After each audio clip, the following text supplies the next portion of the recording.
Mr. Sullivan. Mr. Jackson, you're back from your wanderings across the American continent. That's exactly right. That's exactly right. As are you? Yeah, well, I after departing from the summit, the Free Zone Summit, we came back here. Actually, we came back to Toronto because we'd been on the road for 17 days. And I just wanted to sleep in my bed for 3 nights. Oh, I know. But then on Monday, we went to Dallas to Jeff Gladden's Apex clinic and went through a day and a half of stuff, just to check up on the state of the body. And then we came back here, and now did you decide you turned into a useful 36-year-old man? Well, you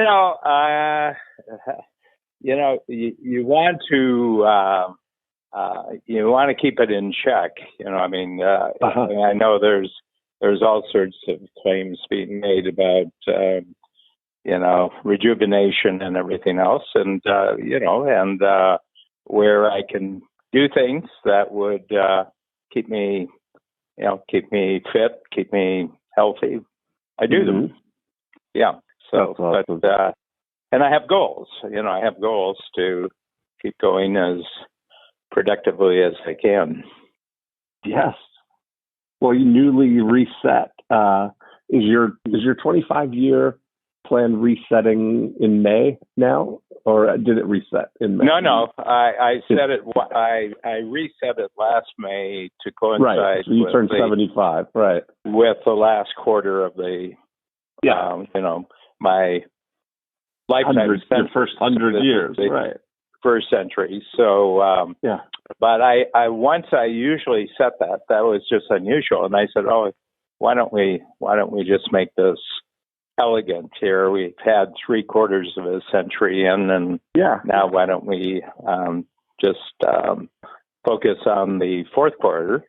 And it's from all dimensions, looking at where we are right now. There's no reason why the fourth quarter won't be significantly transformative. It'll be way, way bigger in terms of measurements and certainly excitement than the first 75 years were. So, That's so awesome. Yeah, and that's my big thing is that a lot of this longevity stuff, certainly there has to be medicine and science and technology helpers to come along and actually do it. But it's actually, what's your game plan? What are your intentions? Do you have any reason to live a long time? A lot of people don't. Right. Yeah. How do you feel about the Free Zone Summit? That all went well. We loved it. Could have gone home after the first hour, actually. We had a star performer, one Dean Jackson, showing how to think about the world in terms of cultural collaboration. That was such a. I got a lot out of delving just even a little deeper into that. In preparing to talk, that I had some new distinctions in it, and it was, it's pretty amazing. I think I mentioned to you, I'll just catch everybody up, that we talked about the, as an example of collaboration that's happened in the last, year, Kylie Jenner becoming a billionaire, which you and I've mentioned on a previous podcast, and Lil Nas X, capping off what was, an amazing year of the #1 song ever recorded on the Billboard charts, 2 Grammys, and a Super Bowl commercial.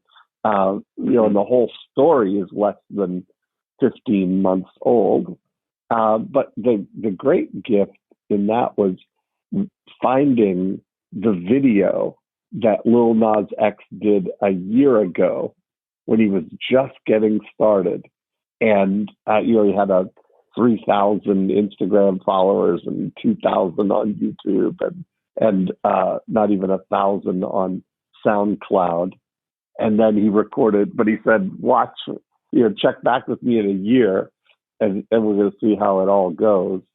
And then a year later, he's had this amazing adventure. And so it was almost like calling his shot, he totally had the vision for it. And it was just what a dream year, Mm-hmm. Yeah, well, I think the big thing is that he can probably be confident if he sticks to his working formula, which is to collaborate. Not to do for himself any more than is necessary to attract great talent from around the world. Yes. And then on the other side of that, when I was researching the Kylie Jenner situation, I found out more about the company that she collaborates with to make her stuff. That's their model is collaboration. They make almost they'll make cosmetics for any influencers. That's what they do. They're a white labeler, but they also have their own brand that they offer. And I found a video that was a factory tour of the ColourPop factory, and they have a 200,000 square foot facility where they do every element of the entire operations. From let's come up with the ideas, let's test the formulas, let's experiment, let's get it right, let's make it. They even make all the components that go into it. They physically manufacture all of those. They make the cosmetics, assemble it, package it, design it, ship it, fulfill it, customer service, marketing, everything, all under one roof, like they are a complete turnkey Who team for anybody with a vision. And what was the most fascinating thing, Dan, was finding there's hundreds of people. This place is a buzz of activity. And contrasting that with a Kylie Jenner office tour, where she's got this beautiful, cavernous, empty offices for her and her team of 7 people sitting in their boardroom with their fur-lined, rolly chairs that they sit on to decide what the vision is for what they want to make. And it's just so funny how, no urgency or technical things going on in Kylie's office. She's 100% lined up with just being the visionary and having the reach for that. So it's fun to really see how that plays out. Yeah, well, it's very, very interesting. Historically, there's a couple of models in the United States that would have given, actually, I can think of 3 models as I see them appearing on my internal screen here. And the first one is Hollywood, how Hollywood formed. Yeah. And Hollywood essentially, you had big studios, you had Warner Brothers, you had MGM, you had Universal Pictures, and there were others that developed. And, they were essentially under one roof. They would have every talent, every capability, every process, every technology made it to knock out movies. And and they even kept the talent, the actors, on campus. So they had, they had housing for the actors, and they would come and they would actually, they because a lot of them, they had raw talent, but it had to be formed. So they had coaches, they had speaking coaches, they had, they had, dancing coaches, they had action coaches, and everybody went through there. And then they had producers and directors, and then all the technicians that are required to put out a film. And then they'd have a schedule. And I remember a great line by Ronald Reagan. And when he was running for office, somebody said, "Yeah, you're an actor, but you weren't a great actor. You were never in any great films." And he says, great films. He says, "Oh, they didn't tell us they wanted a great film. They told us they wanted it next Tuesday." Ah, right. So there was it was a product and a certain number of them, and they didn't really know which one was going to hit it big. And actually, there's a story I have to tell about Ronald Reagan, because he was first choice for a movie which actually became one of the most famous movies in American movie history, along with Rita Hayworth, who was a real bombshell. She was a bombshell actress back in the 40s, and but for one reason or another, neither Ronald Reagan or Rita Hayworth were actually, ended up as being the two actors on the particular film. Instead, it was Humphrey Bogart and Ingrid Bergman, and the movie was Casablanca. And, wow. And Casablanca easily in all the lists of top 100 American Hollywood movies of the 20th century, Casablanca would be in the top 10. It's one of the top 10 movies. So it kind of shows you that even with all the planning and all the professionalism and all the preparation in the world, it's still a matter of chance when something gets out into the marketplace, whether it takes off. So they do a lot of it. A lot of things. The other one is General Motors. I won't go into that, but basically in about 10 miles by 10 miles of Detroit, Michigan, you had the big three automakers, and they could pump out any kind of car, just on a 24-hour basis, right. And they were vertically integrated, so everything they needed to produce their cars, they owned. They owned the iron ore, they owned the steel factories, they owned the glass companies and everything like that. And then moving more into cultural area is Motown, the Motown system that pumped out more hits than any other recording company. And he actually worked in one of the plants, one of the automobile plants in Detroit, and he got the idea that you could develop groups like this. You could develop groups the way that the auto manufacturing industry developed models and developed lines. And so they had a complete combining capabilities. Yeah, and this was talent. Detroit just seemed to be rich in talent off the street.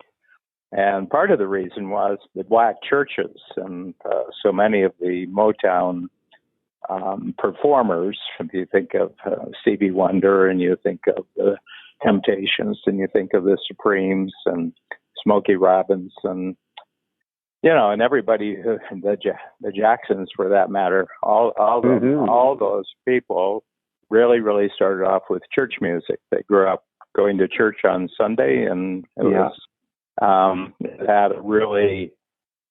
very, very loud and excited sort of music style, and that lent itself to rock and roll in the 1950s. So I mean, they're taking advantage, Kylie, and little Naz are taking advantage of the fact that this is now digital. It's not geographically confined anymore. Right. Yeah, it is eye-opening when you start to see like the undergirdings now of things, because it's so we have access to those kind of things. And the idea that the Seed Labs, the company that makes Kylie's stuff, started out, their parents owned they still own Spatz Laboratories, which makes a lot of the cosmetics. For 40 years they've owned and operated that, and their kids are millennials and learned under that model and started out with using excess capacity in their parents' labs, in their parents' factories, to be able to make put their own things through that model. It's kind of exciting. That led me to that whole the discovery of the three components of yes. I think and go through those. Go through those, because I think it's a fundamental structure that you've come up with, and I think so too. The moment that you put them up on the screen at the summit, I said, "Oh wow, that sure sums up a lot of things in very few words." So why don't you go through and actually walk everybody through that? Yeah, the three elements that I've found at work in these examples were three components: vision, capabilities, and reach. And I think that those three things, there's a lot of distinctions underneath those that are available to everybody. And I think that right now you can take part of the preparation, I think, for entering the free zone frontier is having an honest assessment of your assets under each of these things. You can have a vision for something and be the leader of this, without having to have the capabilities, because you can definitely partner with people who have capabilities to make things, to do the work, to be the who's in all of this. So, Kylie, of course, didn't have any capability for making cosmetics or lip kits, but she had a vision for it. Her idea was, why can't we have a lip liner and lipstick and lip gloss all in one kit? And she decided that she was going to put one together, and, talking with her friend who is the ones who own this Seed Labs, they have the capability to do it. And so they took her idea and they, with their scientists and their team, put everything together, got the right ingredients, got the right formulation, mixed the right colors, did all of the things to help make Kylie's vision real for it, and manufacture all of the lip kits. And then Kylie had the reach to get that out to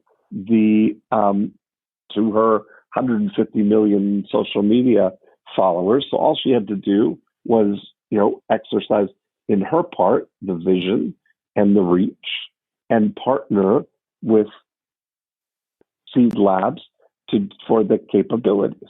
And then, of course, partnering with Shopify and her mother's company for the capability of doing e-commerce and managing the business side of it. So all she has to do is have her visionary team of 7 people and let all of her social media followers know. Now, not everybody has the reach that Kylie has. You don't have to have all of that. I mean, Lil Nas X was a different thing. He had the vision for, as soon as he heard that, all the rappers, most of them, have a lyrical vision. The lyrics are the words, the message that they want to convey, but they're typically not musical.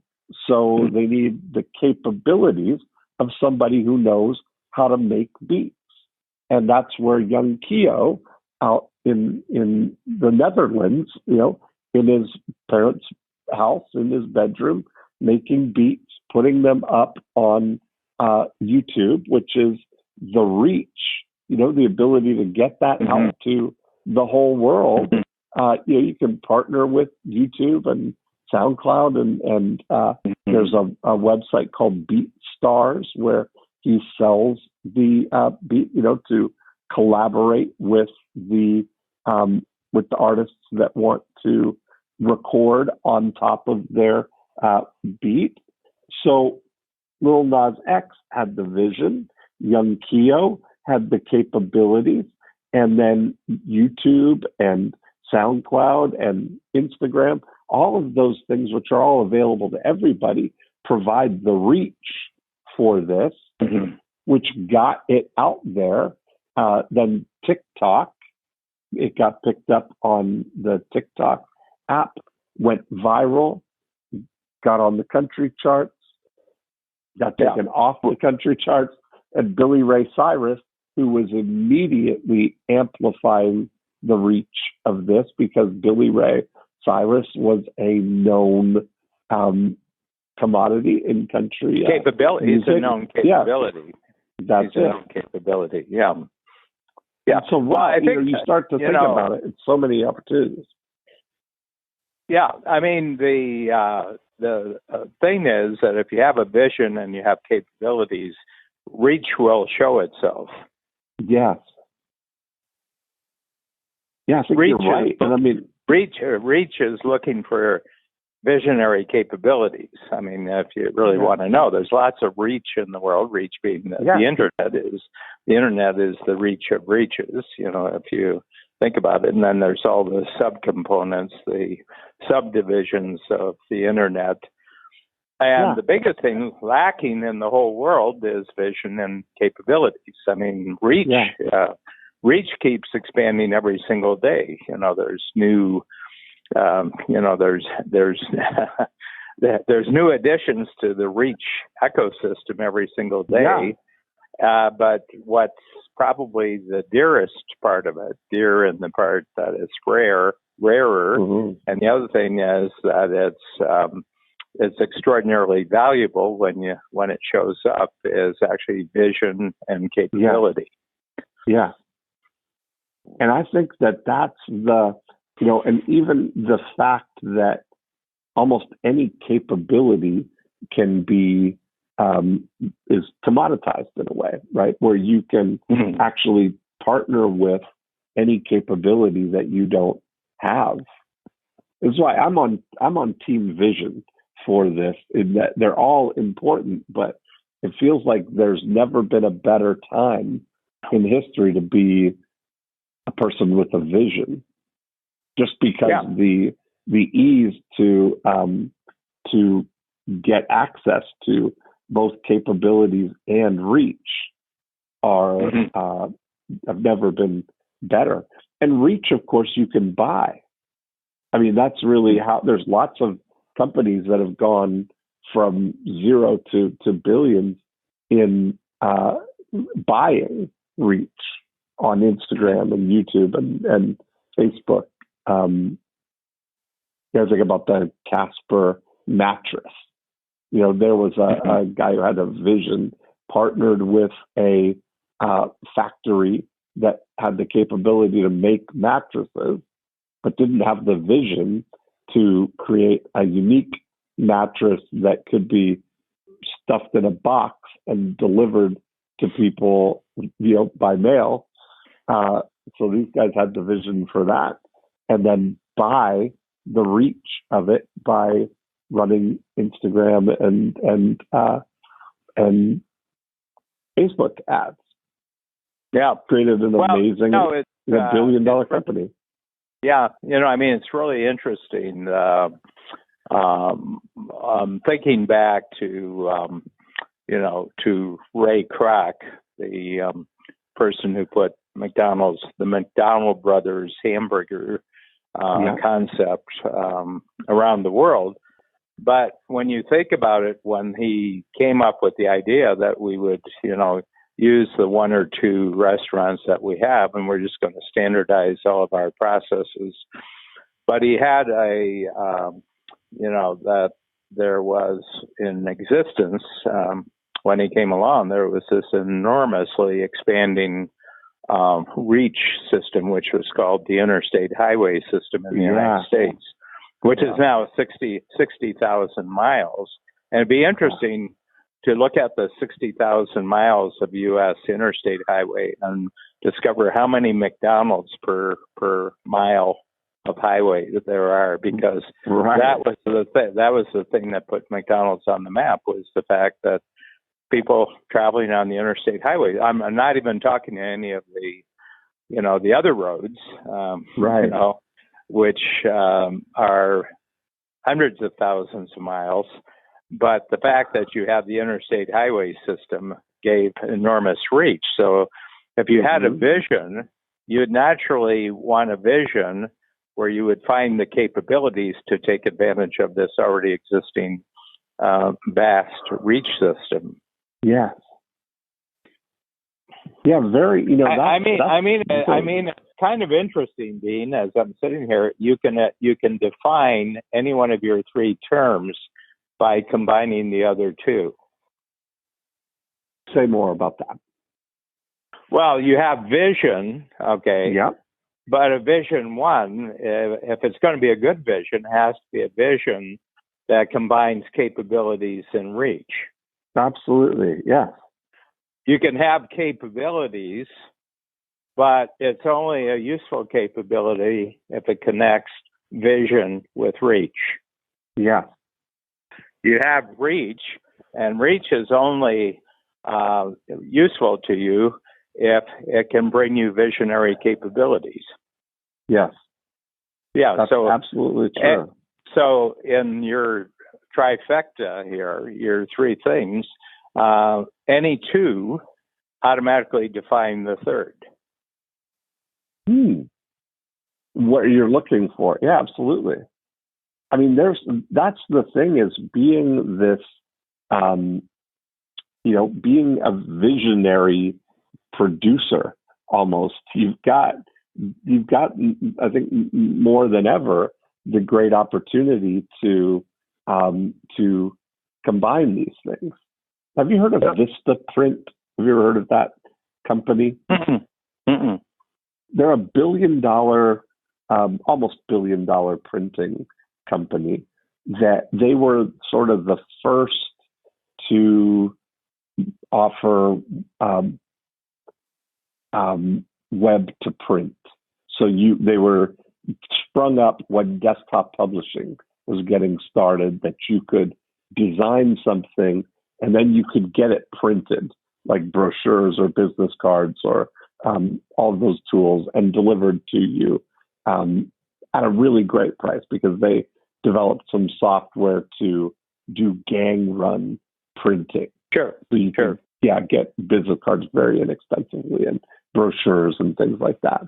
And I was reading about their big initial rocket ship was that they collaborated with Microsoft to have their information inserted in every box of Microsoft Publisher software.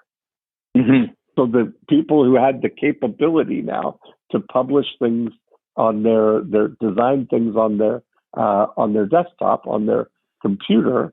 Along with it, now here came the capability to get this stuff actually printed. So the combination there, somebody seeing the vision of that would be a good audience to have, the reach being the every package of exactly the tool that's going to create the demand for this, and the vision to put it all together. That's a pretty that was a pretty good start for them. Yeah. Yep. Yeah. Well, it's it's just fascinating just by combining those three factors. It's what's been lacking, and I think you've supplied it as I think about the digital revolution, which started essentially in the early 70s, where the digital technology, which had been created, but it was mainframe technology. So starting in the early 70s, you started getting micro computers, which were, they were still big by today's comparison, but they didn't take up a whole building. And I forget some of the names because they were just a transitory stage of the digital revolution. DEC, I think DEC was one of them, that there were 3 or 4 of these companies, and everybody said, well, these people are going to control the world. But, they controlled the world for about 5 years, and then the laptops, the personal computers came in 79 and 78. IBM came in with the personal computer. I think they were kind of first in the substantial. I mean, you had things like Sinclair and some other little things, but they weren't serious. Well, it's kind of interesting. They were visionary, but they didn't have capability and reach. IBM had capability and reach. All they needed was a vision, and then Steve Jobs, Bill Gates, everybody came along, and, they combined all three. But the interesting thing is, to my knowledge, and I've kept track of this since 1974, because it was the emergence of digital technology that prompted me to go into coaching. And I'm thinking that I think you've now given the basic formula for the digital revolution, because the digital revolution isn't really the technology. The technology is crucial, but the industrial revolution had steam power, for 30 or 40 years before it really became a revolution. That was the capability. And but it was the vision of what you could do with steam power, and developing steam power capabilities. So it wasn't just the steam engine; it was the steam engine applied to shipping, to trains, to manufacturing, to every other thing. That became the revolution. And then, how much of a reach did you have? How many other systems in your ecosystem, how many of them supported what you were doing? So the British, by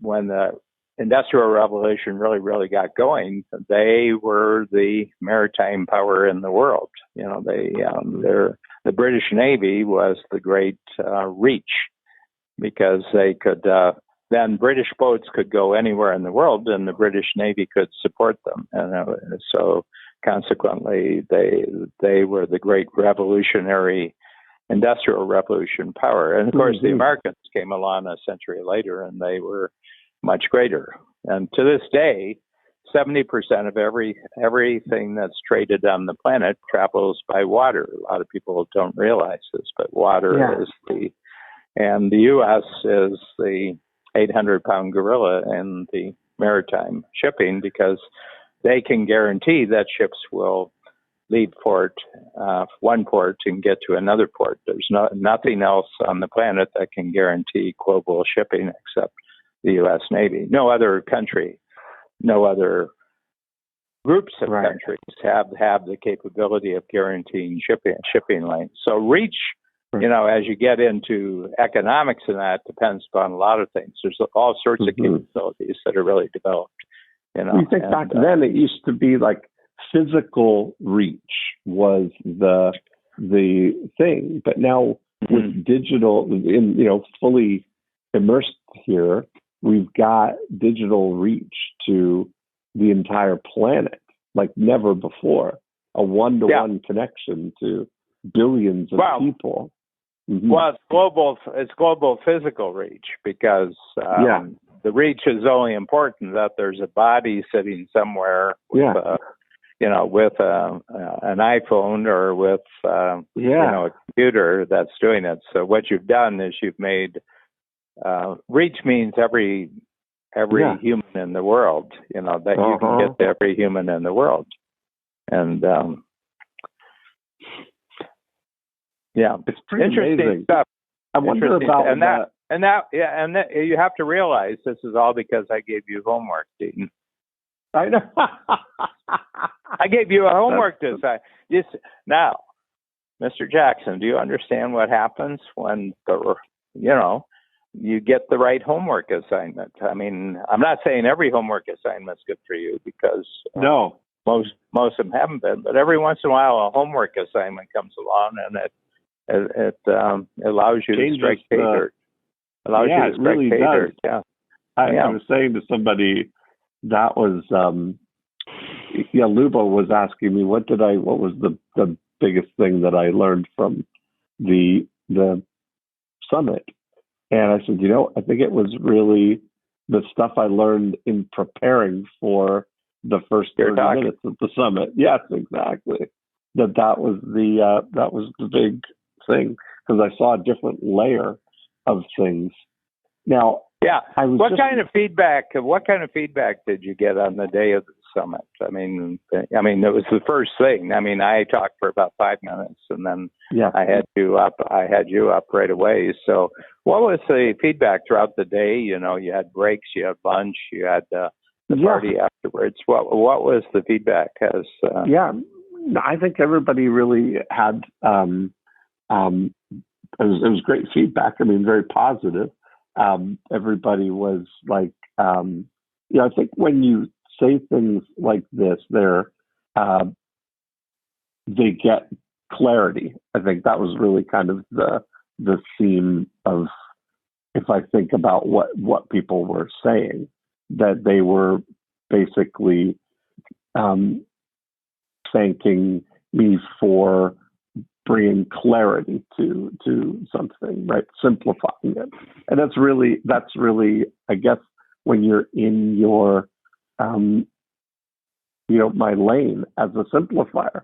Like it seems pretty simple when I'm telling it, but I was using stories that illustrate, when I said when I tell people about Kylie, there's often that's Kylie Jenner. She's got every advantage. But then I, bring out Lil Nas X with zero advantage. And when you point out to people that no matter where you are right now, you're somewhere on that spectrum between Lil Nas X with no advantages but vision and Kylie Jenner with seemingly every advantage, you're somewhere in the middle there, Yeah. Well, here's the thing. Here's the thing about that. You can say all you want about Kylie Jenner, because she's essentially a Kardashian. I mean, that's the lineage, Kardashian family and everything like that. But and there's millions, if not billions, available in that circle of people and everything else, and go around the world and find wherever there's billionaires and they have teenage or early 20 children, and tell me how many other Kylie Jenners there are that's done what she's done. Right. That's exactly right. And that's why I say Lil Nas. Actually, I can make a case that Lil Nas had more advantages than Kylie did. Okay. You want me to do? I would love to hear your case for Lil Nas having more advantages than Kylie. Well, he had no baggage. Nobody was expecting anything from him. Right. He had no baggage. He had no. The other thing is that he probably had. He didn't have as many bad examples of rich kids who failed around him to discourage him. I think you're right. Yeah. I mean, there's advantages and then there's advantages. Reason I'm interested in this topic, it's a little bit of a sidebar here, but I'm developing one of my quarterly books, and it's called Unequality versus Inequality. Okay. And the word unequal is interesting. It's an old word. And but about 150, 200 years ago, it took so the word, unequal goes forward, and up until about 200 years ago, if you were taking the word unequal one step further, a word inequality would emerge. And what inequality means, it's different, not the same, it's unique. About 200 years ago, unequal, as it takes its first jump, goes to a term called inequality, which means essentially unfair, superior, inferior, advantage, not advantage. And all of a sudden it becomes not a observation, it becomes a judgment. It becomes a judgment.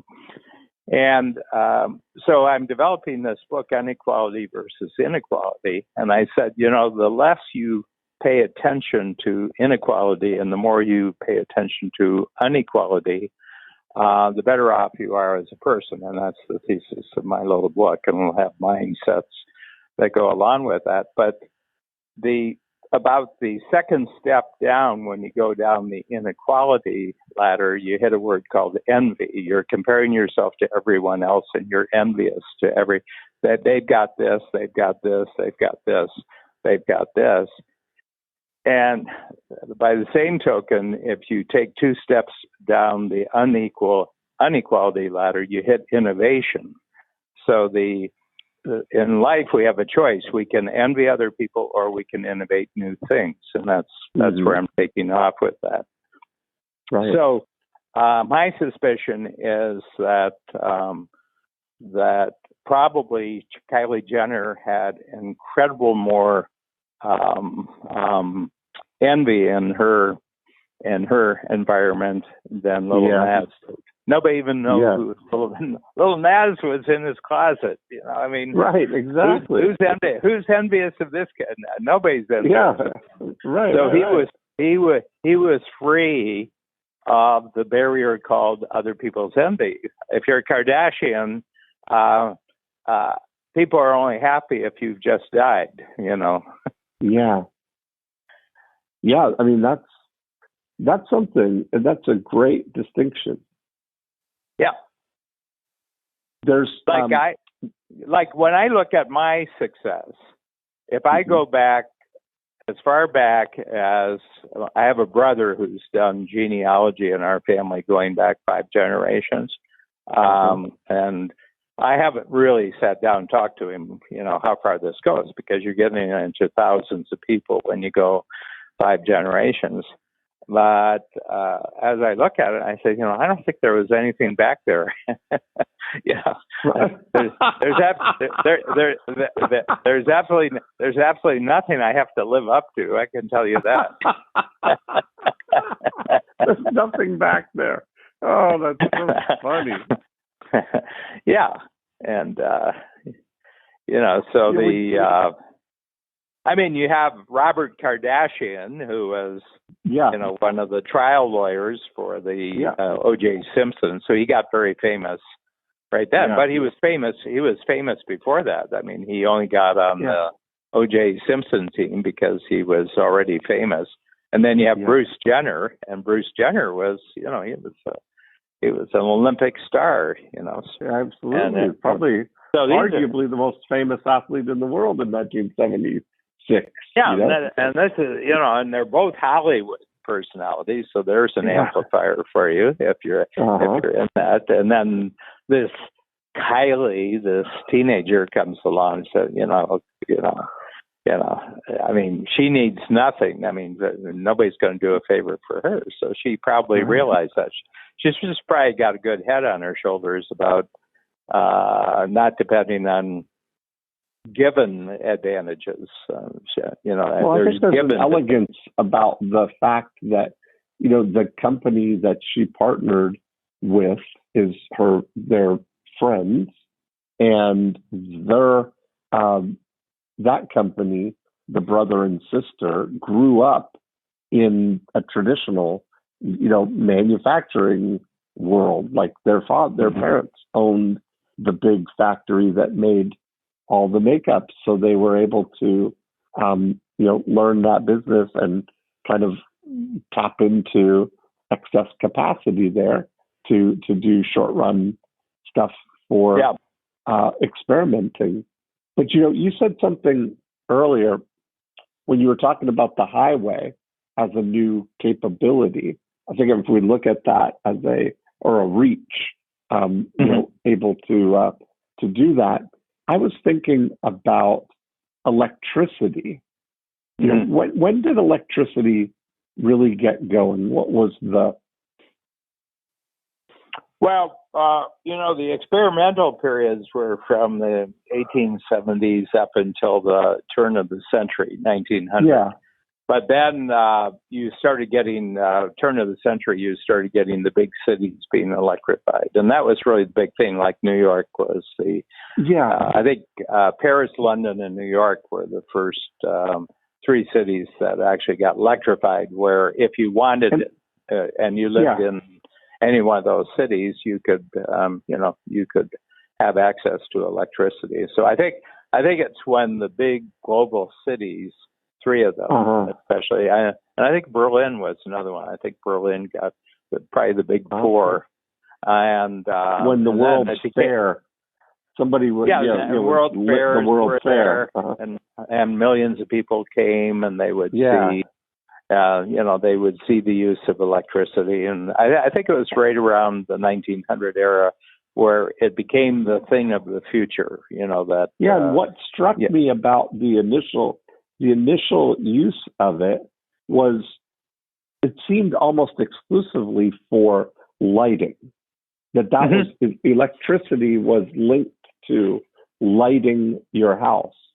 And then this whole new burgeoning industry popped up in creating electrical appliances. And it was really because I remember seeing things that there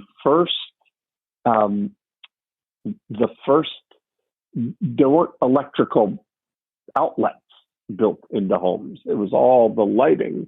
And the original outlets were that you would unscrew the light bulb, and they would you would screw in this accessory that would then plug. That would electrify something exactly. But you were plugging into the light socket, not to a separate electrical socket that we talk about. And I remember reading about the Albert Lasker and the advertising that they were doing around the refrigerator, which was one of the first things that would need to constantly be on. Like people were used to flipping the switch for the lights to come on and the meter being running to run the electricity. But when you turned the lights off, then the electricity went off as well. And so the refrigerator was one of the first things that would perpetually run electricity, right? The meter was always running, and people were afraid of that. Yeah, and you can visualize the home building industry when, the first advertisements would appear that all the plugs are installed, in the walls. The big problem was that you had pre-existing non-electric houses. Yeah. And people wanted electric appliances, but you would have to tear the house apart and put it back together again for you to have plugs in the wall. Rewire. And I was thinking, the global hysteria movement, the global the climate hysteria movement that I call it. Their biggest enemy is wall plugs. Can I tell you why their biggest enemy is wall plugs? Well, you and I don't actually experience energy or where energy comes from. We just experience outlets. Mm-hmm. Oh, you got an outlet there, and it really ticks me off about hotels that the outlet that would be most convenient to the side table, you have something on the side table you need to plug in. You have to pull the bed out. You have to pull the bed out to do that. And I said, you should have plugs all over the place. I mean, they're not going to stick in 25 appliances, so you're not. You're not encouraging wasteful electricity. No. But have plugs everywhere. We do. I'm looking here. I got 1, 2, right where I can see. I got 1, 2, 3, 4 that I can see. I'm sitting here, and there's furniture between me and most of the walls, but I can see 4 outlets. And I said, have outlets everywhere. But you can imagine 100 years ago there might be an outlet in a room. Why would we need more? Yeah.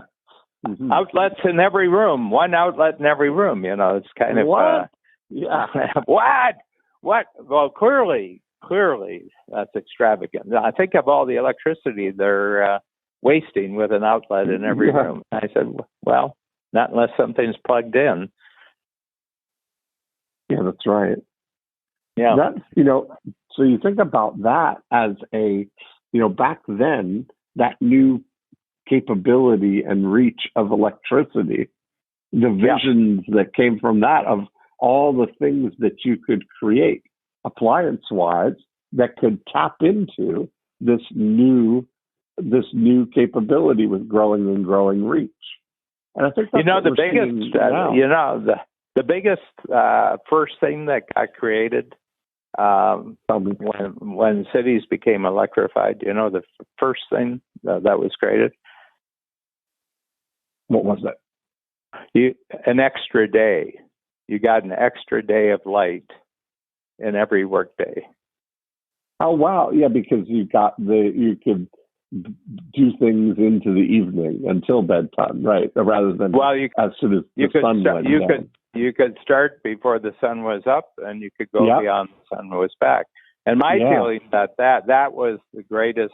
That was the greatest result of electricity. And now, if you live in Toronto or one of the bigger cities, LA, and certainly Orlando, where you're living, I'm sure there's a 24-hour economy in some parts of the city. Absolutely. Yeah. It just goes 24 hours. Yeah, you're right. Yeah, so you get 3 days in one day. It's possible to be working. That's right.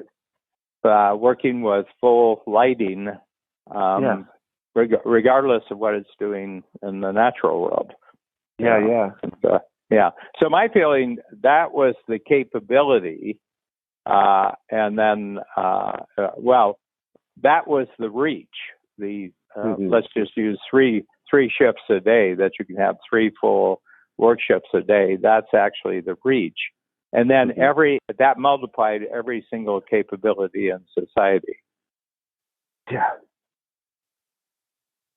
It's just great, right? And now the opportunities, now we look at the fully mature Cloudlandia connection that everybody has and all of the fully developed accessories to the Cloudlandia connection, meaning all the video, the audio, the text, the connection, the social elements of it, all of it, everybody fully interactively engaged, is a new reach element that we've got the ability to find and combine vision and capabilities to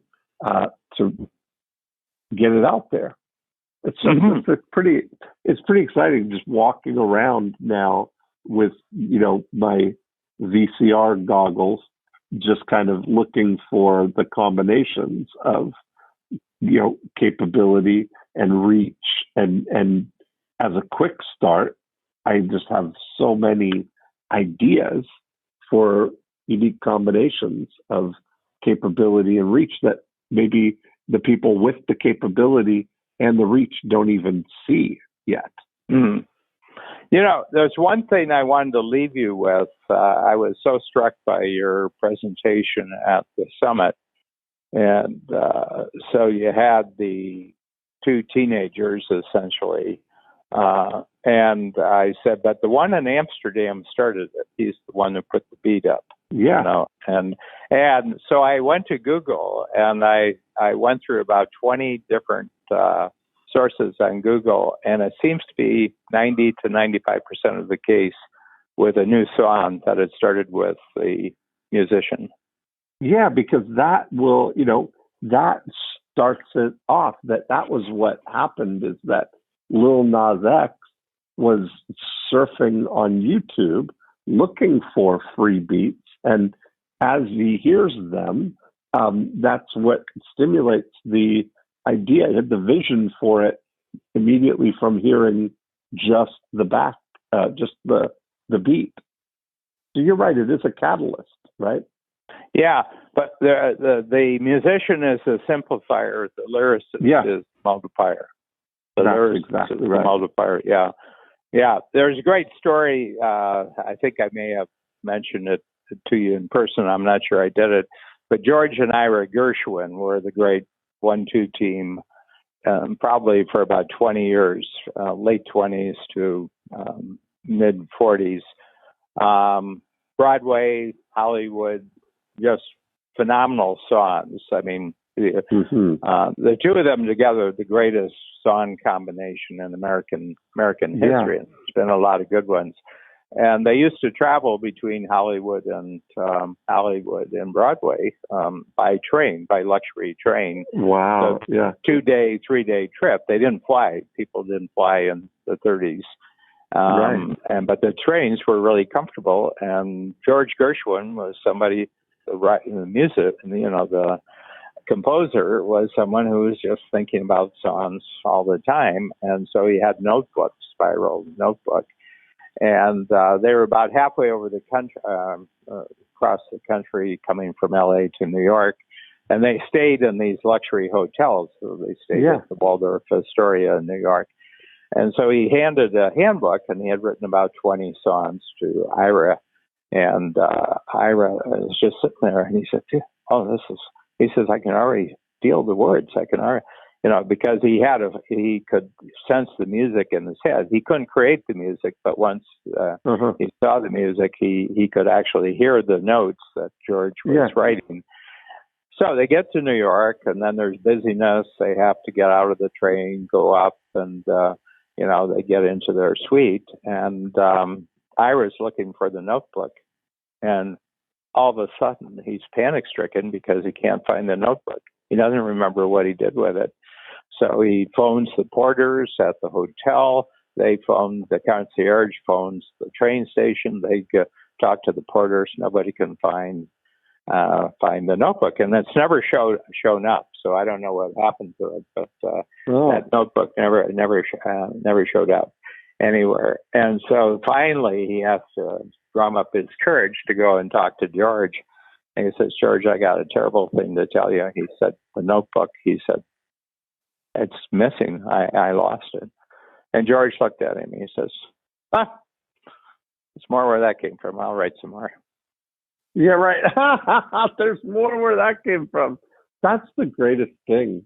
I don't realize that I see that if you identify what you are in this, like not everybody is or needs to be a visionary. Not everybody has to have that. And some people, I think, they feel limited by not having that. But if you have capabilities, that's just as important. And I think that people who have vision often beat themselves up for not having the capabilities. Not everybody's a starter. I mean, not everybody's a starter of something, but there's a lot of people who are multipliers of things that have already started. Yes. And I think that this is, I think if you put simplifier multiplier together with vision, capability, and reach, you've got a lot of talking material there. If you create kind of a matrix, you have simplifier multiplier, and then you have that's a neat little exercise. So you're in real trouble now, Dean, because you are now going to create a thinking exercise on this for the April big workshop. If that's the one you're coming to, are you coming to April or are you? I am, March? yes. I'm very excited because I missed January, so I'm itching. Well, here's the thing. I mean, we can go back and forth with this because we can do all the artwork once you've sketched it out for you and everything like that. But I want to have a thinking process where people can take their Free Zone Frontier projects and identify what part of it is vision, one part of it is capability, and what part of it is reach. Yes. I've been thinking the same thing. That's good. Noted. You are so in trouble. I know. That sounded like homework to me. I may be the first person who's ever got you to apply yourself. I love this. This is great. Okay. Imagine if I applied myself. Oh, that's so funny, Dan. That's good. Anyway, but I think that would be a huge one. And we already have the video, so we'll send the video out to everybody beforehand. So they, we'll bear down on them so that they actually watch it before, because a lot of them saw it already, but they'll watch it again. Those who, there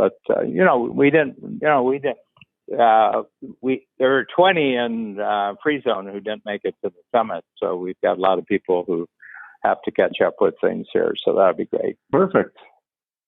Yeah. That's good. All right, Dan. Well, I'll talk to you next week. Yep. Talk to you then. Bye. Have a great day. Bye.